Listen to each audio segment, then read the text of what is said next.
Hi, so today is day 9 of Sam's Advent Calendar, and today is another of those special gifts. A gift that I thought would be precious for my daughter to have, and it stems back to when I was pregnant with Sam. I had a huge list of things that I wanted to achieve as a parent um, each time I was pregnant. But with Sam, I'd kind of put it on paper and I knew what I wanted. And one of the biggest things was that I wanted Sam to be proud of me as a parent and as a person. So I was trying to think today about what it is that my parents have done to make me feel proud, because it's not only important and a lovely feeling that, your parents are proud of you, but that your children are proud of you as a parent. So I was trying to think, and I am proud of my parents. My mum is an incredible teacher. She's achieved a huge amount with youngsters and children, even those with significant barriers. Um, my dad, my dad is one of those people who is not only academically clever, but is also practically brilliant and incredibly creative as well. And he's made me very proud in recent years because for the last few years my dad's been fighting cancer, and he's he's never given up. He's always, if one thing didn't work, we'll go for the next. And I mean, 18 months ago he was very, very poorly indeed, but he never gave up. And just his sheer determination, the treatment he has now, he's just living a normal life, and he looks amazing. So I'm so proud of him for his attitude. And I thought, what have I got? What have I done that Sam will be proud of me for now? And it kind of came from a conversation I had with Neville, strangely enough. Something that he really wanted me to put on Twitter, and I wasn't really sure how best to put it, but I thought, you know what? Maybe, just maybe, she would be proud of me for this. So, to cut a long story short, after we lost Sam, um, yeah, I struggled with depression, which is no great surprise. I'd never in my life had any kind of mental health difficulties or depression or anything else. But yeah, it hit me in a big way after Sam. Um, and I struggled and struggled and struggled. But then 2 years later, I became pregnant again, um, and sadly lost that baby at 10 weeks. The loss of that baby in hospital was incredibly traumatic. It was, yeah, I won't go into details, but I ended up coming out of hospital and being diagnosed not only with depression but with anxiety and PTSD. Again, something for going from somebody who had always been very strong and positive and outgoing to then be hit with PTSD, which is a horrendous thing to deal with, and it purely comes from your brain not being able to cope with the trauma that it's gone through. We associate it with the armed forces, um, but it can relate to any trauma that you've gone through. Up to this point, I had refused antidepressants. Antidepressants have their place, absolutely, but for me, they weren't for me. And I battled against it. Every doctor who had suggested antidepressants, it was, an outright no. And my reason for that is because I suppose I didn't want to add anything else to my struggles. I didn't want to become hooked on a drug. And I figured that when I came off them eventually, that, well, Sam wasn't going to be there and babies weren't going to be there. And what was the point? I was just putting a plaster over something that was never going to heal with a plaster. But after being diagnosed with PTSD, things got really bad. Yeah, they were horrendous, and I wasn't able to cope. I wasn't. Yeah, I was barely functioning, and I didn't want to wake up in the morning. I I had some very black times. So I gave in to antidepressants, and my doctor, my GP, gave me a very low dose of what he described as a kind of a non-addictive antidepressant, and I accepted it. And for those of you who know antidepressants, you know that they have to build up for a while. You have to take them for a while before they have an effect. Sorry. So they have to build up for a while before they start working for you. I've always been somebody who was had quite a low tolerance to drugs. I've never really been a drinker at all in any way, and I just had a very low tolerance.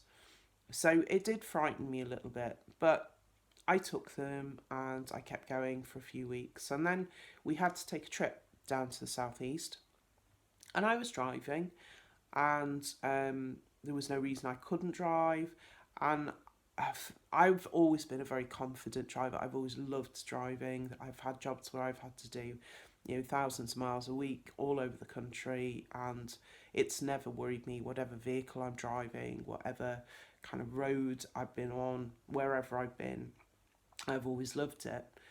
So this particular trip, we were driving down the M6 and going down the fast lane. I'd gone to overtake a car, and all of a sudden I felt faint, and really faint, and I thought I was going to pass out. And I managed to get the car over to the hard shoulder and stop, and I part and took over. And by the time I'd got to the hard shoulder, I was shaking violently and pouring with sweat and in a hell of a state. I'm feeling so faint and so dizzy. It was terrifying, absolutely terrifying. And I went on from there to develop this. We were down in the southeast for 2 days, and for those 2 days, I had rolling episodes of thinking I was going to die, and heart palpitations, and feeling like, it's the craziest thing, but feeling like I was going to fall off the edge of the earth. Just, it was terrifying.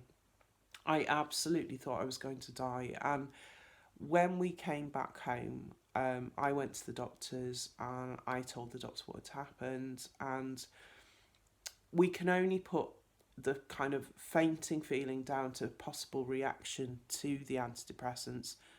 Can't be exact with that, but that's what we're pretty sure happened. Because of the situation I was in, driving down the fast lane of the M6, it was such a terrifying experience that I developed panic attacks. I didn't know they were panic attacks. I'd never had a panic attack before in my life. But I developed panic attacks, and they really are, for anybody who has had one, they're just horrific.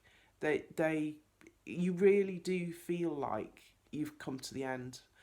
And the problem I developed was that because of where the incident happened on the motorway, I developed an absolute fear of driving on anything more than a single carriageway. I spent years, 4 years, 5 years, just lying to people. I didn't want to admit that on top of everything else I'd been through. I was a failure as a mum. I couldn't keep baby alive. I had depression, anxiety, PTSD.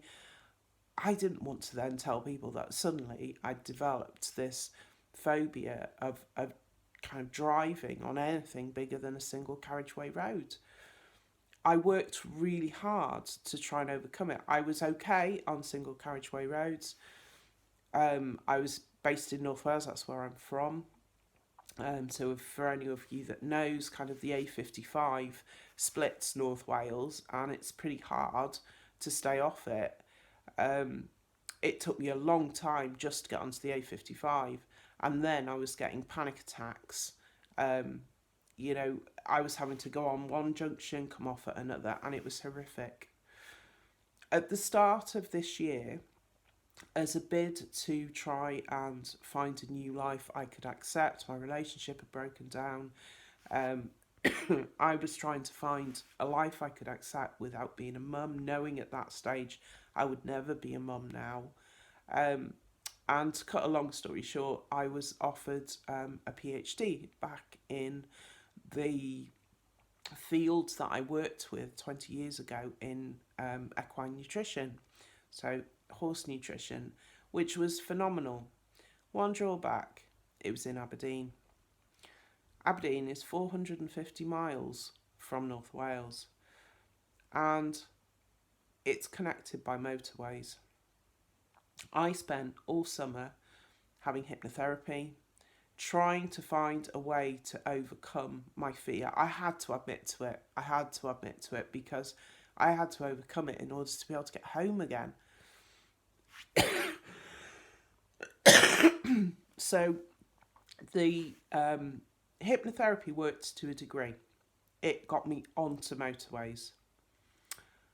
It also taught me, and the work that I did with the guy also helped me understand that I needed to use breathing techniques. What I found was that my panic attacks came when I got scared and I was thinking something was going to happen. I held my breath. When you hold your breath, you start to feel quite funny after a while. But when you're scared, you don't realise you're holding your breath. So I had to learn to breathe while I was driving, which is always useful. I hadn't realised I was doing this. So between breathing techniques and hypnotherapy, I managed to get onto the motorways. But it was still a challenge because I was petrified, absolutely petrified. And I've been home now 3 times. I moved up here in September. I've been home 3 times. If I tell you that the first time I went home, it took me 2 days. And I had to stop over in Penrith because I couldn't cope.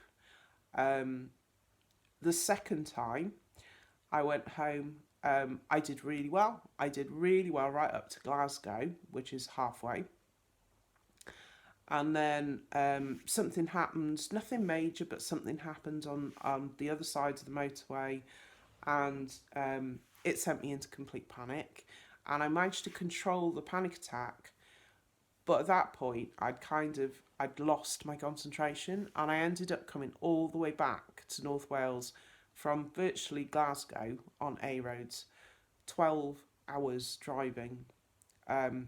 It wasn't fun. So on my third trip, I had to find a way that I could actually get home on the motorway. So again, with support from friends and Mr. Southall, I managed to find a technique that worked. And it was all about visualisation, and it was about finding something that made me feel safe within the car. And it was a picture that was sent to me that made me smile and that I could hold in my head. So when I was driving, as well as focusing on my breathing, whenever I felt scared, I pictured this picture that had been sent to me, and it made me smile. And it took my mind away from the panic.